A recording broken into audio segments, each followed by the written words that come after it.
नमस्कार। मैं Shashi Prabha Saraswat, associate professor Hindi, Shri Kalyan राजकीय कन्या महाविद्यालय सीकर। प्रिय विद्यार्थियों, आज की व्याख्यानमाला प्रारंभ करते हैं। आज की व्याख्यानमाला का विषय है धूमिल कवि।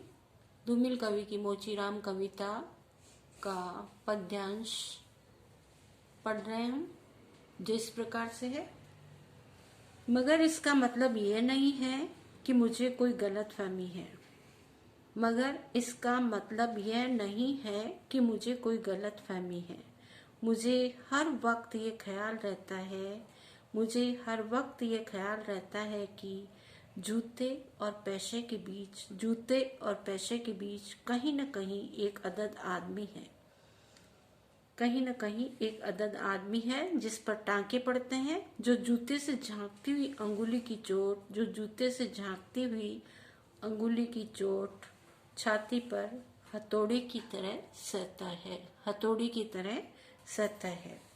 और बाबूजी, असल बात तो यह है कि जिंदा रहने के पीछे अगर सही तर्क नहीं है तो रामनामी बेचकर दलाली करके रोजी कमाने में कोई फर्क नहीं है। और यही वह जगह है जहाँ हर आदमी अपने पैसे से छूटकर भीड़ का टमकता हुआ हिस्सा बन जाता है। सभी लोगों की तरह भाषा उसे काटती है। निम्नलिखित पंक्तियां कवि धूमिल द्वारा रचित मोचीराम शीर्षक कविता से ली गई है। कवि मोचीराम की सोच को दार्शनिकता का शाश्वत रूप देते हुए उनके ही शब्दों में कहता है। हे बाबूजी, मेरे द्वारा ऐसा कहने या सोचने का यह अर्थ नहीं है कि मुझे अपने सोच या व्यवहार में कोई गलतफहमी नजर आ रही है। कि मेरे द्वारा ऐसा कहने में या सोचने में यह अर्थ कतई नहीं है कि मुझे अपने सोच या व्यवहार में कोई गलतफहमी हुई हो। मैं हर वक्त अपने काम और पैसे के बीच एक संतुलन को बनाए रखता हूँ। काम अपनी जगह है और पैसा अपनी जगह है, दोनों के बीच संतुलन बना करके रखता हूँ। मेरे वैचारिक संतुलन का केंद्र बिंदु जूते और पैसे के बीच आदमी को देखना है। कवि कहता है, मोचीराम कह रहा है कि मेरे वैचारिक संतुलन का केंद्र बिंदु जूते हैं और पैसे के बीच आदमी को देखना है। मुझे दिखाई देता है कि जो एक अदद आदमी जूते में से झांकता हुआ दिखाई देता है, उसी पर वास्तव में रापी, सुआ और सूत के टांके पड़ते रहते हैं।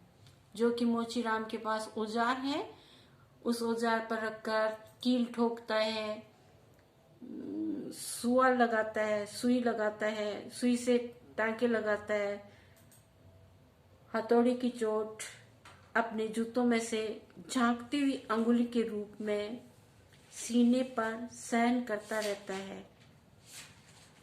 सच तो यह है कि जिंदा तो सभी रहते हैं, किंतु जिंदा रहने की वृत्ति में जिंदा रहने की नीयत सही नहीं है, जिंदा रहने का तर्क संगत नहीं है, तो वैसा जिंदा रहना बेईमानी है।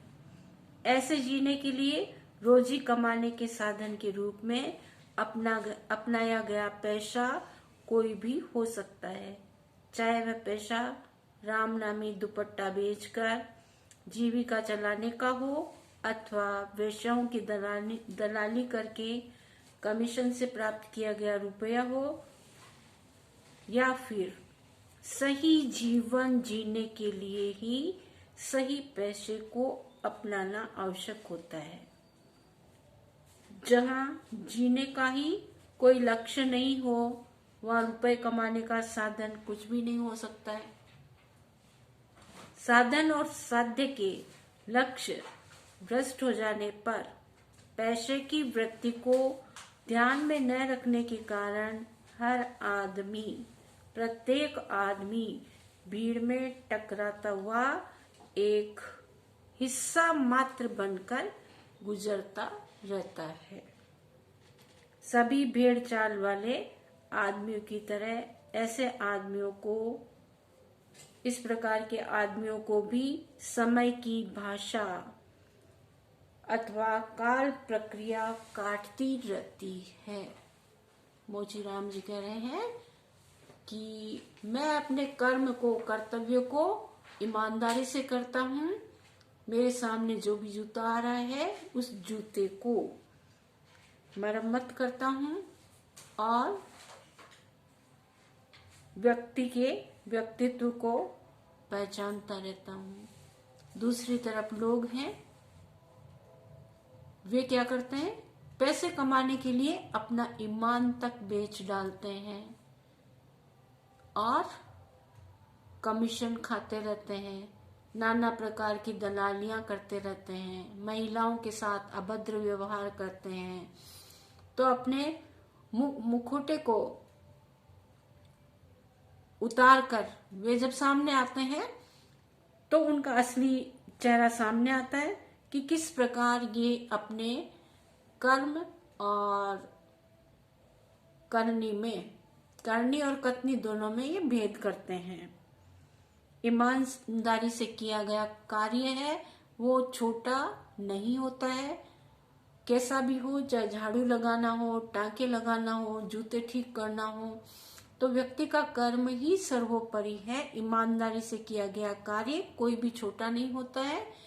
तो मोचीराम कवि यहाँ अपने कार्य की ईमानदारी और श्रमनिष्ठता को बतला रहा है कि मैं अपने काम को, मेरे सामने चाहे कोई छोटा सा आदमी आए, पूंजीपति आए, मध्यम वर्ग का आए, बच्चा आए, बूढ़ा आए, कोई भी आए, मैं हर व्यक्ति के जूते की मरम्मत ईमानदारी से करता हूँ।